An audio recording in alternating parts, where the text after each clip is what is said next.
नमस्कार। स्वागत है आपका स्टडी विद यथार्थ पर। हम लोग भारतीय संविधान पढ़ रहे हैं और इस कड़ी में आज हम लोग मूल अधिकार का अध्ययन करेंगे। चलिए शुरू करते हैं। तो मूल अधिकार का उल्लेख भाग 3 में किया गया है और अनुच्छेद 12 से 35 तक है। ये हमने अमेरिका से लिए हैं। मूल अधिकार क्या होता है? ऐसे अधिकार जो नागरिकों को उनके समग्र या संपूर्ण विकास के लिए संविधान द्वारा दिए गए हैं और जिनका संरक्षण भी संविधान करता है, उन्हें मूल अधिकार कहते हैं। और मूल अधिकार जो होते हैं ये वाद योग्य होते हैं। वाद योग्य का क्या तात्पर्य है? इनका उल्लंघन होने पर हम न्यायालय जा सकते हैं और न्यायालय इन्हें बाकायदा लागू करवाएगा। अब प्रश्न ये आता है कि मूल अधिकार हमें किसके विरुद्ध प्राप्त हैं? तो मूल अधिकार जो हैं ये हमें व्यक्ति तथा राज्य दोनों के विरुद्ध प्राप्त होते हैं। अब इसका क्या अर्थ है? इसका अर्थ है कि व्यक्ति तो इनका उल्लंघन नहीं कर सकता है और राज्य भी इसका उल्लंघन नहीं कर सकते हैं। अब बात करते हैं कि प्रश्न ये आता है कि प्रारंभ में मूल अधिकारों की संख्या कितनी थी, वर्तमान में कितने हैं? तो इसे हम जानते हैं। प्रारंभ में भारतीय संविधान के द्वारा नागरिकों को 7 मूल अधिकार प्रदान किए गए थे, लेकिन अब इनकी संख्या 6 है। तो ये एक मूल अधिकार कम हो गया तो कम हो गया, कुछ हटा है तो संशोधन हुआ होगा। तो 44वें संविधान संशोधन 1978 से संपत्ति के अधिकार को अनुच्छेद 31 में था को मूल अधिकार से हटाकर अनुच्छेद 300 का या 300A के अंतर्गत कानूनी अधिकार बना दिया गया है। वर्तमान में मूल अधिकारों की संख्या 6 है।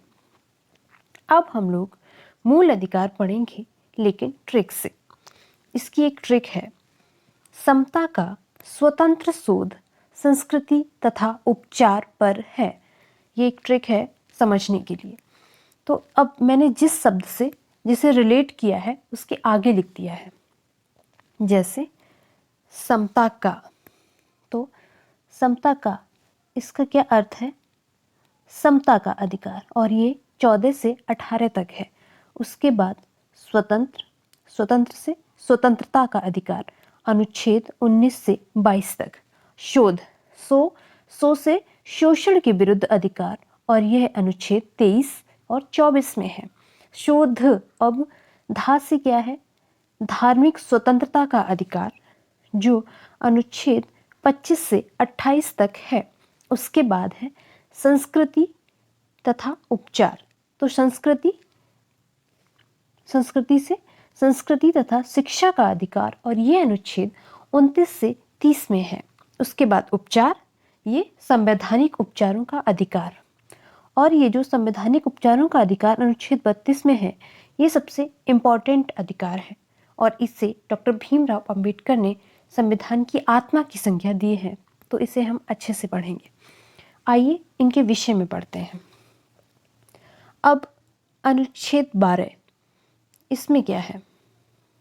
तो हम देखते हैं कि अनुच्छेद 12 में राज्य को परिभाषित किया गया है। राज्य को, तो राज्य को अनुच्छेद 12 में क्यों परिभाषित किया गया है? इसलिए किया गया है क्योंकि मूल अधिकार नागरिकों को राज्य के विरुद्ध ही प्राप्त होते हैं। राज्य से क्या अर्थ है? राज्य में किस किस को हम रख सकते हैं? तो इसमें हम लोग भारत सरकार तथा संसद, राज्य सरकार, विधानमंडल एवं अन्य प्राधिकारी जो नियम या कानून बनाते हैं, उन्हें हम राज्य की श्रेणी में रख सकते हैं। उसके बाद हम बात करते हैं अनुच्छेद 13 की। तो अनुच्छेद 13 में किसका उल्लेख है? इसको मूल अधिकारों का सुरक्षा कवच कहा जाता है। सुरक्षा कवच से क्या तात्पर्य है? इसके अंतर्गत न्यायालय, सुप्रीम कोर्ट और हाई कोर्ट को एक रक्षक के रूप में बनाया गया है। इसके अंतर्गत यह कहा गया है कि राज्य द्वारा निर्मित कोई भी ऐसी विधि जो मूल अधिकारों से असंगत हो उसे न्यायालय अवैध घोषित कर सकता है। असंगत विधि को न्यायालय अवैध घोषित कर सकता है। अब आगे बात करते हैं। पहला हमारा मौलिक अधिकार है समता का अधिकार और इसका उल्लेख अनुच्छेद 14 से 18 तक है। अब बात करते हैं अनुच्छेद 14 की। तो इसमें क्या है? इसमें विधि के समक्ष समता तथा विधि का समान संरक्षण इसका उल्लेख किया गया है। तो इसमें क्या है? राज्य सभी व्यक्तियों के लिए एक समान कानून का निर्माण करेगा तथा एक समान तरीके से लागू करवाएगा। किसी भी प्रकार का कोई भेदभाव नहीं होगा। लेकिन इसमें दो शब्द आए हैं, विधि के समक्ष समता और विधि का समान संरक्षण। ये जो है विधि के समक्ष समता, इसे हमने ब्रिटेन से लिया है। समता से तात्पर्य है सभी के लिए समान विधि पर बल दिया गया है। मतलब चाहे कोई बहुत बड़ा अधिकारी हो, उच्च पद पर हो या कोई निम्न पद पर हो, दोनों के लिए समान विधियां होंगी।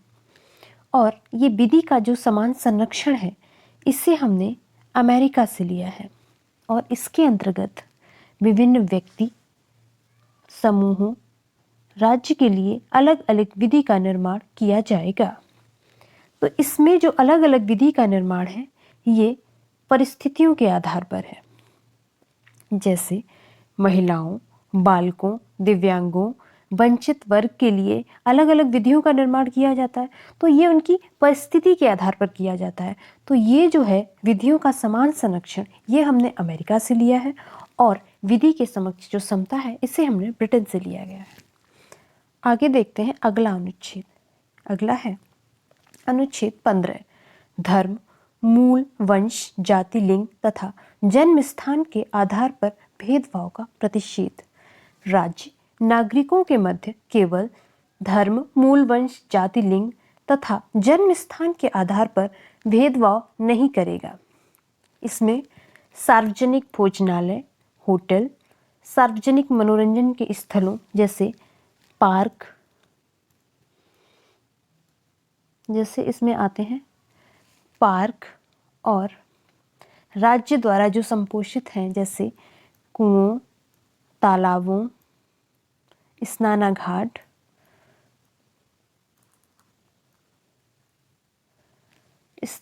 सड़कों आदि के उपयोग में धर्म, जाति, लिंग, वंश तथा जन्म स्थान के आधार पर भेदभाव नहीं किया जाएगा।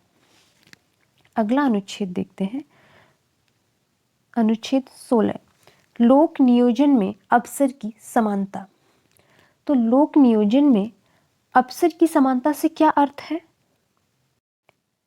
इसके अंतर्गत यह प्रावधान किया है कि राज्य सार्वजनिक सेवाओं का अर्थ होता है नौकरियों। इसको हम सीधे तौर पे समझें तो नौकरियों में धर्म, जाति, लिंग, जन्म स्थान, उद्भव व निवास के आधार पर भेदभाव नहीं करेगा और सभी को मतलब योग्यता के आधार पर नियुक्तियां प्रदान की जाएंगी। तो ये है लोक नियोजन में अवसर की समानता। उसके बाद हम देखते हैं अनुच्छेद 17। तो इसमें है अस्पृश्यता का अंत। अस्पृश्यता हमारे समाज में छुआछूत की बुराई पहले चला करती थी, जिसे वर्तमान भारतीय संविधान ने पूर्णतः समाप्त कर दिया है। और अब किसी भी व्यक्ति के साथ अगर कोई व्यक्ति ऐसा आचरण करता है तो उसे दंड दिया जाता है। और इस संदर्भ में जो कानून है वो संसद के द्वारा बनाया जाता है और संसद ने 1955 में अस्पृश्यता निवारण अधिनियम पारित किया था। अस्पृश्यता निवारण अधिनियम।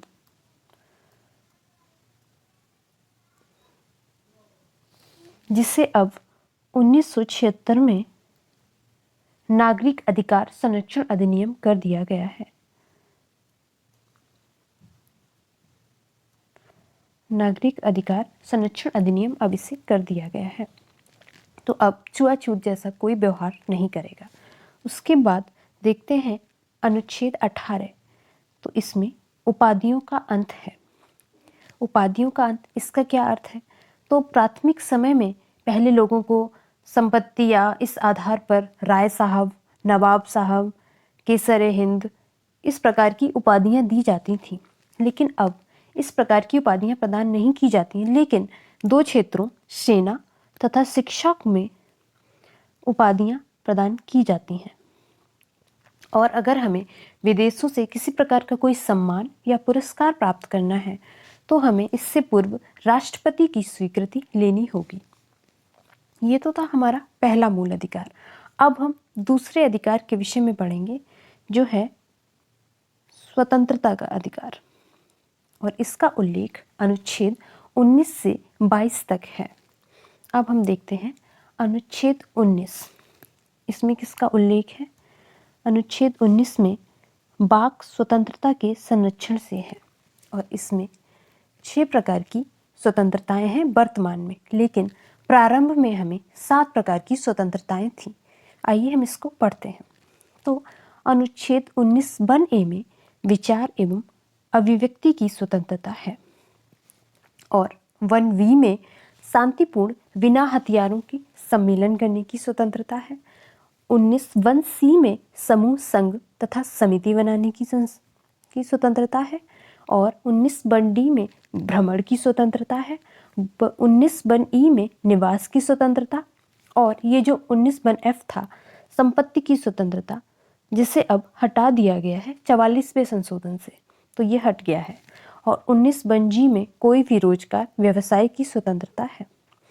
अब चलिए हम इसको अच्छे से याद करते हैं। तो पहले क्या है? वन ए में विचार, मन में कोई विचार आया जिसे हमने लोगों के बीच में अभिव्यक्त किया, तो ये पहले विचार और अभिव्यक्ति। उसके बाद हमने सम्मेलन किया, सम्मेलन के बाद हमने समूह बनाया, तो तीसरा हो गया समूह या समिति।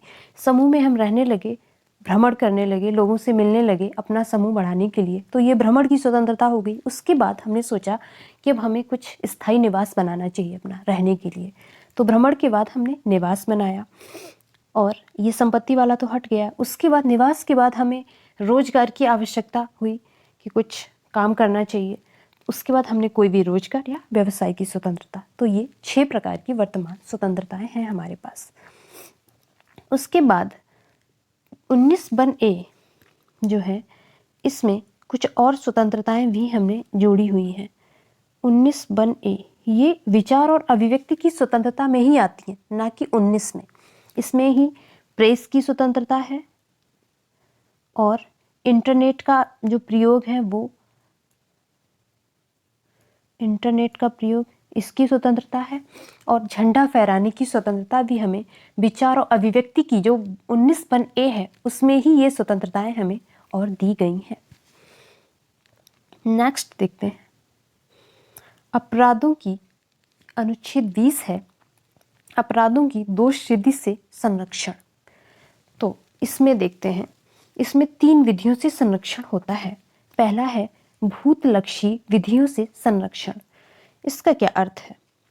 इसमें यह है कि अपराध के समय प्रचलित विधि से सजा।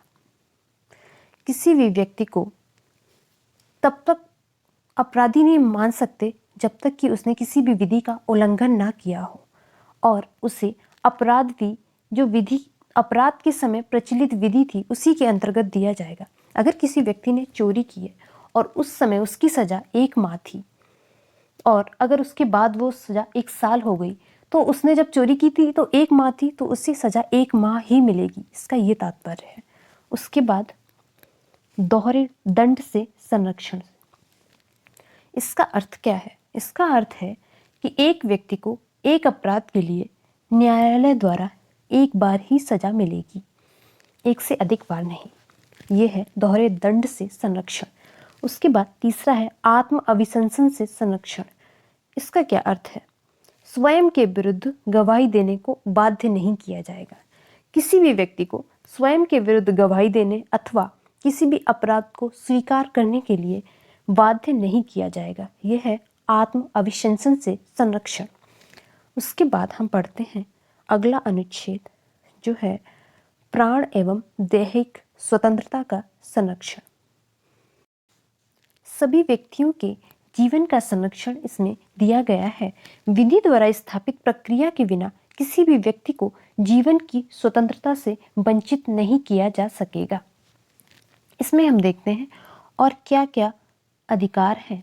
तो इसमें ही हमें निजता का अधिकार दिया गया है, विदेश जाने का अधिकार है, निःशुल्क चिकित्सा, जल का अधिकार, महिलाओं के लैंगिक उत्पीड़न का निषेध, ये सारे अधिकार हमें प्राण एवं दैहिक स्वतंत्रता से प्रदान किए गए हैं। और इसमें एक महत्वपूर्ण जो अधिकार है शिक्षा का अधिकार, जिसे हमने बाद में 86वें संशोधन 2002 से जोड़ा है। तो इसमें 6 से 14 वर्ष के बालकों के लिए निःशुल्क तथा अनिवार्य शिक्षा को अनुच्छेद 21A के अंतर्गत मूल अधिकार बना दिया गया है। और इससे 2009 में संसद के द्वारा कानून का निर्माण किया गया तथा 1 अप्रैल 2010 को RTE right to education act के तहत पूरे भारत में लागू किया गया।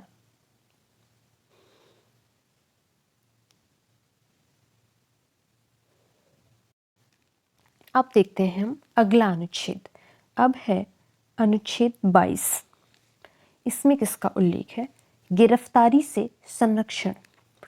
तो इसमें हम देखें तो 2 प्रकार की गिरफ्तारियों का उल्लेख है, एक सामान्य गिरफ्तारी और एक निवारक निरोध गिरफ्तारी। तो सामान्य गिरफ्तारी में क्या होता है?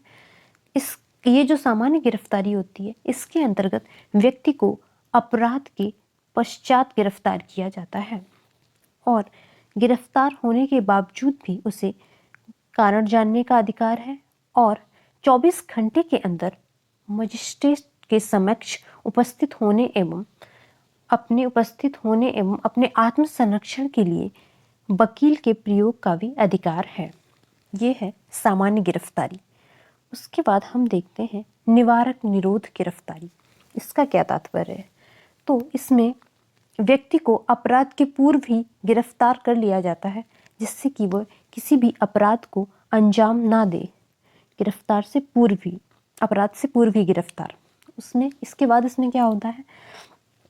इसमें 3 माह के लिए गिरफ्तार कर सकते हैं या न्यायालय द्वारा उसे बढ़ाया भी जा सकता है। और ये जो निवारक निरोध गिरफ्तारी है यह समवर्ती सूची के अंतर्गत आती है और इसमें केंद्र तथा राज्य दोनों ही कानून बना सकते हैं, केंद्र और राज्य। अब देखते हैं हम अगला अनुच्छेद। तो अगला है शोषण के विरुद्ध अधिकार। तीसरा है मूल अधिकार हमारा। तो शोषण के विरुद्ध अधिकार जो है वो अनुच्छेद 23-24 में है। अब अनुच्छेद 23 पढ़ेंगे हम। तो अनुच्छेद 23 में क्या है? मानव का दुर्व्यापार तथा बलात्श्रम पर प्रतिबंध। तो इसका क्या अर्थ है? इसके अंतर्गत मनुष्यों का वस्तुओं की भांति क्रय विक्रय नहीं होगा। दास प्रथा, बंधुआ प्रणाली, इसके अंतर्गत इन सभी पर प्रतिबंध लगाया गया है। और इसमें जो है 1976 में बंधुआ मजदूरी उन्मूलन का अधिकार का निर्माण किया गया। ये वाला जो है वो 1976 में किया गया। अगला देखते हैं अनुच्छेद 24। इसमें क्या है? बाल श्रम पर प्रतिबंध। 14 वर्ष से कम बालकों को जोखिम भरे कार्य पर इसमें प्रतिबंध लगाया गया है। जैसे कारखानों, खानों आदि में जो 14 वर्ष से कम बाल उम्र के बच्चे हैं वो कार्य नहीं करेंगे। और इसमें 1986 में बाल श्रम प्रतिषेध अधिनियम का निर्माण किया गया और 2012 में पॉस्को मतलब बाल यौन अपराध संरक्षण अधिनियम का भी निर्माण संसद द्वारा किया गया है जिससे बालकों के हितों की रक्षा हो सके। नेक्स्ट है हमारा चौथा मूल अधिकार, धार्मिक स्वतंत्रता का अधिकार, जिसका उल्लेख अनुच्छेद 25 से 28 तक है। इसमें हम देखते हैं अनुच्छेद 25 में क्या है? अंतःकरण की स्वतंत्रता, किसी भी धर्म को मानने, आचरण करने तथा प्रचार की स्वतंत्रता। परंतु इन स्वतंत्रताओं पर सार्वजनिक व्यवस्था, सदाचार तथा स्वास्थ्य के आधार पर उचित प्रतिबंधों की भी व्यवस्था की गई है अनुच्छेद 25 में। उसके बाद देखते हैं अनुच्छेद 26। तो इसमें क्या है? धार्मिक कार्यों के प्रबंध की स्वतंत्रता। धार्मिक कार्यों के प्रबंध की स्वतंत्रता। तो इसके अंतर्गत प्रत्येक धार्मिक समुदाय को धर्म अथवा दान के उद्देश्य से धार्मिक संस्थाओं की स्थापना तथा उनके प्रशासन का अधिकार प्रदान किया गया है। अनुच्छेद 27 में क्या है? धार्मिक करों की अदायगी से छूट। इसके अंतर्गत यह प्रावधान किया गया है कि राज्य के द्वारा नागरिकों को धार्मिक कर प्रदान करने के लिए बाध्य नहीं किया जाएगा तथा राज्य किसी भी धर्म विशेष को प्रोत्साहन प्रदान करने के लिए राजस्व का प्रयोग नहीं करेगा। अगला है अनुच्छेद 28, राजकीय शिक्षण संस्थाओं में धार्मिक शिक्षा पर प्रतिबंध। तो राजकीय शिक्षण संस्थाओं में अथवा ऐसे शिक्षण संस्थान जिनका प्रबंधन या संचालन राज्य निधि से किया जाता है, वहां पर धार्मिक शिक्षा प्रदान नहीं की जाएगी। अब अगला देखते हैं हम। 5वां हमारा मौलिक अधिकार है संस्कृति तथा शिक्षा का अधिकार, और इसका उल्लेख अनुच्छेद 29 से 30 तक है। अनुच्छेद 29 अल्पसंख्यक वर्गों के हितों का संरक्षण। इसका क्या अर्थ है? भारत में प्रत्येक नागरिक जिसकी अपनी स्वयं की भाषा, लिपि तथा संस्कृति हो, उसे बनाए रखने का अधिकार है तथा जिसका उद्देश्य अल्पसंख्यक वर्गों के हितों को संरक्षित करना है और व्यक्ति को एक मिनट, राज्य के अंतर्गत आने वाले संस्थान में किसी भी प्रकार का धर्म, जाति, भाषा, मूल वंश के आधार पर वंचित नहीं किया जाएगा। अगला अनुच्छेद है अनुच्छेद 30, शिक्षा संस्थाओं की स्थापना तथा प्रशासन का अधिकार। तो इसमें धर्म तथा भाषा पर आधारित शिक्षण संस्थाओं की स्थापना तथा प्रशासन का अधिकार अल्पसंख्यक वर्गों को दिया गया है, लेकिन इसमें अपना पाठ्यक्रम नहीं बना सकते हैं, यह अधिकार नहीं दिया गया है। अगला अधिकार है ये 6 नंबर का संवैधानिक उपचारों का अधिकार, और ये अनुच्छेद 32 में है। संवैधानिक उपचारों के अधिकार को डॉक्टर भीमराव अंबेडकर ने संविधान की आत्मा कहा है। इसमें क्या है? मूल अधिकारों को संरक्षण अनुच्छेद 32 में एक मूल अधिकार बना दिया गया है। मूल अधिकारों के संरक्षण के लिए जो अनुच्छेद 32 में ही एक मूल अधिकार बना दिया गया है, और इसमें क्या है? इसके अंतर्गत उच्च न्यायालय अनुच्छेद 226 में और उच्चतम न्यायालय अनुच्छेद 32 में मूल अधिकारों के संरक्षण के लिए निम्न रिट जारी कर सकते हैं। अब ये देखते हैं कौन कौन सी रिट है। इसमें 5 प्रकार की रिट है: बंदी प्रत्यक्षीकरण, परमादेश, प्रतिषेध, उत्प्रेषण और अधिकार प्रक्षा। आइए इन रिटों के विषय में अध्ययन करते हैं। पहला है बंदी प्रत्यक्षीकरण। इसका अर्थ है न्यायालय के समक्ष शरीर उपस्थित करना। तो व्यक्तिगत स्वतंत्रता की दृष्टि से अगर हम देखें तो ये बहुत महत्वपूर्ण रिट है, और जिसका प्रयोग न्यायालय के द्वारा बंदी बनाए गए व्यक्ति को अपने समक्ष उपस्थित करने के लिए कहा जाता है, ताकि न्यायालय गिरफ्तारी के आधार का परीक्षण कर सके। अगला है परमादेश। इसका अर्थ होता है हम आदेश देते हैं। इसका प्रयोग न्यायालय द्वारा किसी सार्वजनिक पदाधिकारी, निगम या सरकार को अपने पद से जुड़े हुए कार्यों को करने के लिए आदेश के रूप में किया जाता है। कोई लोक प्राधिकारी अगर कर्तव्य का उल्लंघन करता है तब यह रिट जारी की जाती है। अगला है प्रतिषेध। प्रतिषेध का क्या अर्थ है? इसका अर्थ है मना करना या रोकना। तो प्रतिषेध यह एक न्यायिक रिट है। इसका प्रयोग हाईकोर्ट तथा सुप्रीम कोर्ट के द्वारा अपने अधीनस्थ न्यायालय को जारी की जाती है तथा इसमें ऐसे विषय पर विचार विमर्श करने के लिए मना किया जाता है जो उनके अधिकार क्षेत्र में नहीं है। अधीनस्थ न्यायालय को रोका जाता है कि आप इस पर विचार विमर्श ना करें, ये आपके अधिकार क्षेत्र में नहीं है। अगली रिट है उत्प्रेषण। तो उत्प्रेषण यह भी एक न्यायिक रिट है। तो ये भी सुप्रीम कोर्ट तथा हाई कोर्ट के द्वारा अधीनस्थ न्यायालय को जारी की जाती है, जिसमें अधीनस्थ न्यायालय द्वारा दिए गए निर्णय को अपने पास मंगवा लिया जाता है तथा न्यायालय संबंधित मामले की सूचना प्राप्त कर सकता है। कोई भी ऐसा मामला है जिस पर अधीनस्थ न्यायालय सुनवाई नहीं करते हैं, अगर उन्होंने कर दिया है और फैसला दे दिया है तो इसे सुप्रीम कोर्ट या हाई कोर्ट अपने पास मंगा लेते हैं और उस पर निर्णय खुद लेते हैं। अगली रिट है अधिकार प्रक्षा। तो इसका क्या अर्थ है? इसका अर्थ होता है पूछना। यदि किसी व्यक्ति के द्वारा गलत तरीके से या गैर वैधानिक तरीके से किसी भी सार्वजनिक पद को धारण किया गया है तो न्यायालय इस पे उससे उसका आधार पूछता है कि आपने यह पद किस आधार से धारण किया है।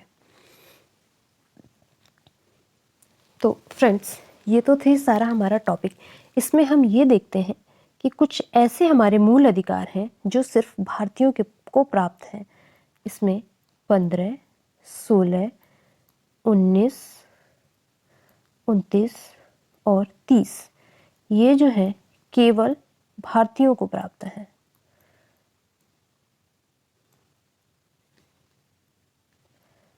और 20 और 21 तो ऐसे अनुच्छेद हैं जो किसी भी दशा में निलंबित नहीं किए जाते हैं, निलंबित नहीं। और 15, 16, 19, 29, 30 ये केवल भारतीयों को प्राप्त होते हैं। तो ये तो था सारा हमारा आज का टॉपिक। अब हम लोग जो हमने पिछली क्लास में पढ़ा था उसका रिवीजन करेंगे। चलिए कुछ देखते हैं महत्वपूर्ण प्रश्न। हमारा पहला प्रश्न है, उद्देशिका को परिचय पत्र की संज्ञा किसने दी है? ऑप्शन है K M. Munshi, doctor Bhimrao Ambedkar, Thakurdas Bhargava, N N. Palkhivala. तो इसका सही उत्तर है एन.एन. पालकीवाला। तो उस दिन हम लोगों ने देखा था कि ये हमने याद किया था कि परिचय पत्र से पालकीवाला ऐसे याद कर लेंगे। अब के.एम. मुंशी ने उद्देशिका को किसकी संज्ञा दी है? तो राजनीतिक कुंडली की संज्ञा मुंशी जी ने दी है। और ठाकुरदास भार्गव, इन्होंने उद्देशिका को संविधान की आत्मा कहा है। हमारा अगला क्वेश्चन है, संविधान में संशोधन किस अनुच्छेद द्वारा कर सकते हैं? ऑप्शन है अनुच्छेद 343, अनुच्छेद 360, अनुच्छेद 368, इनमें से कोई नहीं। तो इसका सही उत्तर है अनुच्छेद 368 और इसमें संसद द्वारा संशोधन होता है। अब ये देखते हैं अनुच्छेद 343 में क्या है। इसमें राजभाषा का उल्लेख है और 360 में क्या है? वित्तीय आपात।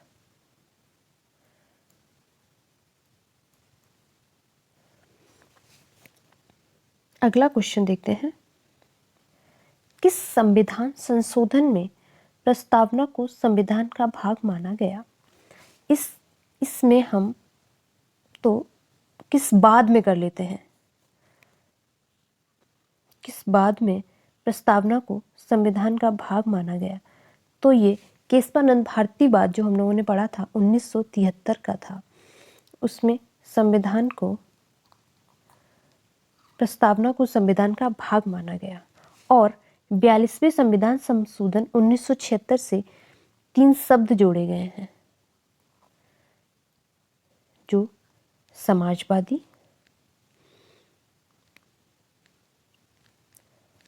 ये 3 शब्द हैं, समाजवाद, पंथ निरपेक्षता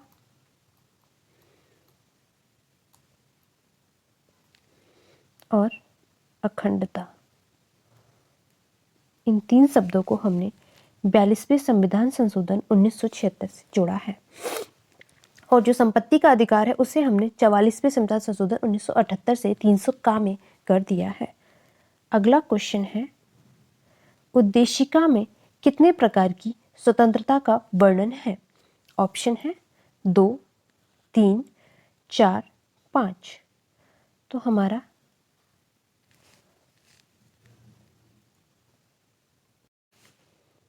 सही उत्तर है 5। 5 प्रकार की स्वतंत्रता का उल्लेख उद्देशिका में है और ये 5 प्रकार की स्वतंत्रताएं हैं: विचार, अभिव्यक्ति, विश्वास, धर्म तथा उपासना की। और 2 प्रकार की समानता है। 2 प्रकार की समानता कौन कौन सी हैं? प्रतिष्ठा और अवसर की समानता।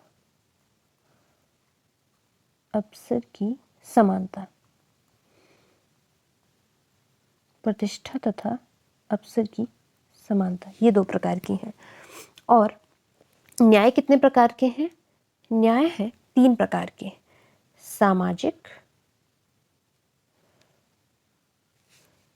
सामाजिक, आर्थिक और राजनीतिक न्याय। राजनीतिक।